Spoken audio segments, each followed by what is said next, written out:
que vivieron en las últimas horas los habitantes de California. Vamos a hablar ahora directamente de Corea del Sur porque continúa al máximo la tensión y sigue creciendo la presión en torno a la figura del presidente, que acaba hace unos días atrás de adoptar una medida absolutamente polémica de decretar ley marcial, una ley que rápidamente fue rechazada por el propio Parlamento y que luego él mismo tuvo que retroceder en esta intención de aplicar la ley marcial. Retrocedió con la ley marcial, pero lo que no ha retrocedido es la furia de los habitantes de Surcorea, quienes están absolutamente indignados con el presidente Yoon Suk-yeol, que vemos ahí en pantalla, y a raíz de esa misma situación, esa misma indignación, es que las protestas no han cesado, se han mantenido ahí al máximo las protestas, puesto que es gran parte ahora de la población, y no solo de la población, sino que también del mundo político, que están derechamente pidiendo la salida del cargo del presidente. Acá también ya se está analizando la posibilidad de un impeachment en su contra, es decir, estamos hablando de un juicio político que busca de cierta manera destituirlo ahí por la vía política, por la vía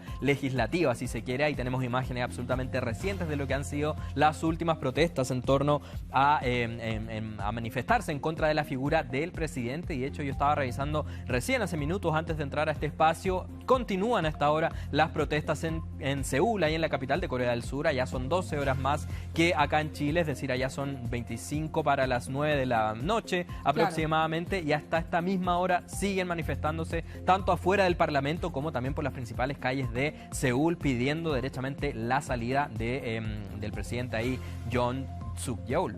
Claro, y aquí la gran interrogante es cuánta presión pueden ejercer las manifestaciones sociales para definir la situación política, en este caso de Corea del Sur, ¿no? Sí, el presidente no se ha manifestado por ahora, por lo menos, que tenga la intención de salir del gobierno, pero sí, ya han hablado varios, incluso personajes del oficialismo, que de su propio partido le están pidiendo su rápida suspensión del cargo, así que es de esperar, también al parecer es cuestión de tiempo para que finalmente se concrete su salida. Tenemos un ambiente aquí muy llamativo, muy especial, si se quiere, que ha llamado también la atención de la prensa internacional de lo que ha sido estas protestas a puertas de Navidad. Han decidido ahí los protestantes cambiar un poco la letra de algunos villancicos para manifestarse en contra del presidente. Escuchemos esa situación.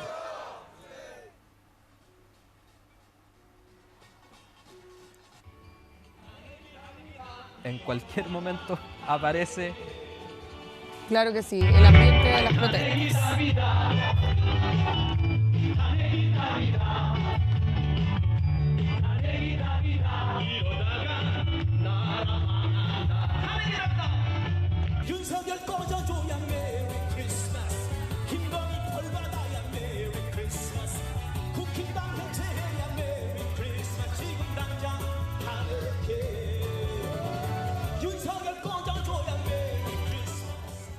Es bien curiosa la forma de protestar, ¿eh? Claro. Porque transformaron los villancicos y el clásico Feliz Navidad, que yo creo que está reversionado en miles de idiomas a lo largo de todo el mundo, en una canción de protesta, ¿no? Claro, sí, una situación ahí un poco bien llamativa, yo diría, y hay que destacar también que en paralelo a todas estas protestas y al cuestionamiento político que está surgiendo en torno a la figura del presidente por esta fallida intención ahí de aplicar la ley marcial, en paralelo la Fiscalía también ya se pronunció en torno a esta situación que está atravesando el mandatario y dijo que va a iniciar una investigación por insurrección en su contra, así que la verdad es que tiene bastante complejo el panorama a partir de ahora el presidente Yoon Suk-yeol, puesto que este cargo en específico de insurrección no está cubierto por la inmunidad presidencial, así que es una situación que contempla penas muy complejas, incluso la pena de muerte. Es decir, acá la situación que está enfrentando el presidente de Corea del Sur es absolutamente difícil y vamos a ver qué es lo que ocurre en los próximos días, si finalmente se concreta su renuncia del cargo, si se concreta también el impeachment que se está buscando hacer y qué ocurre también en torno a esta investigación que ya fue anunciada por la Fiscalía. Claro que sí. Nos vamos a quedar muy atentos a lo que pasa en Surcorea. Sí.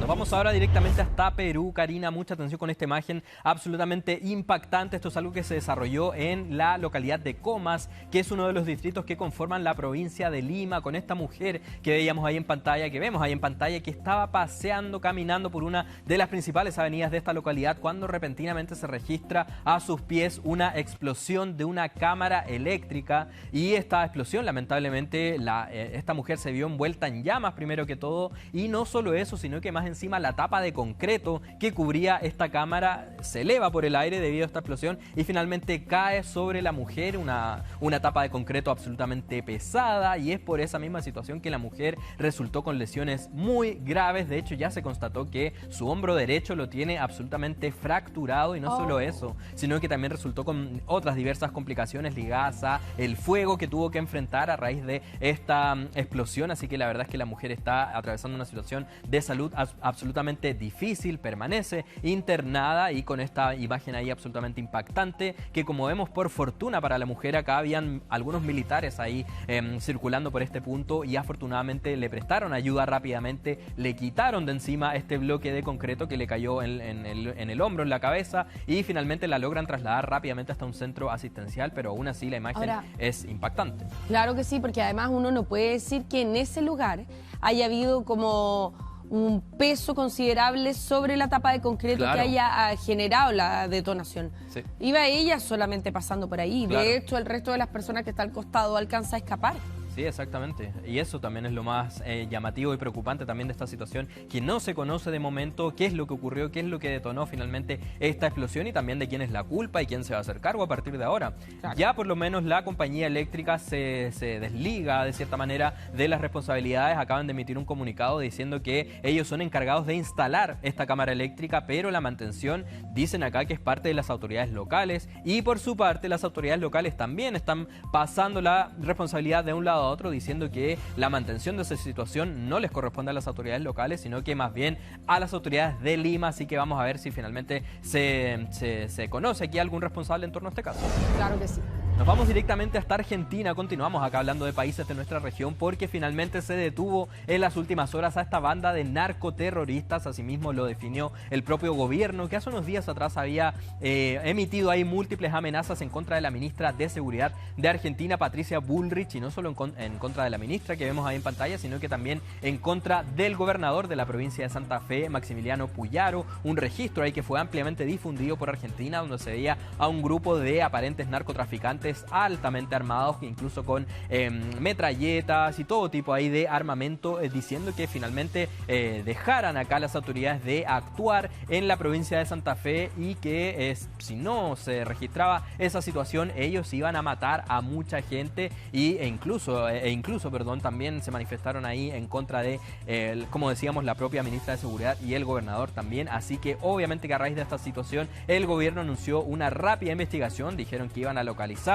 a quienes habían propiciado estas amenazas, y finalmente eso se concretó en las últimas horas en la propia provincia de Santa Fe, en la localidad específica de Puerto de San Martín. Esto queda por lo menos a 40 kilómetros de la ciudad de Rosario. Así es donde finalmente se logra allanar acá múltiples casas en simultáneo, hasta que finalmente se logra dar con las personas que habrían acá protagonizado este video. En estos allanamientos que se registraron acá en esta ciudad ahí cercana a Rosario, se encontró los overoles que estamos viendo ahí, de hecho en pantalla, los overoles que habrían sido utilizados para grabar este video, y se encontraron armas también en estos allanamientos, pero eso sí, no ha trascendido si las armas encontradas corresponden o no a las que aparecían ahí en el video por parte de estos presuntos narcotraficantes. Así que ya se conoce por lo menos que son 7 las personas detenidas, por lo menos 3 de ellos son mayores de edad.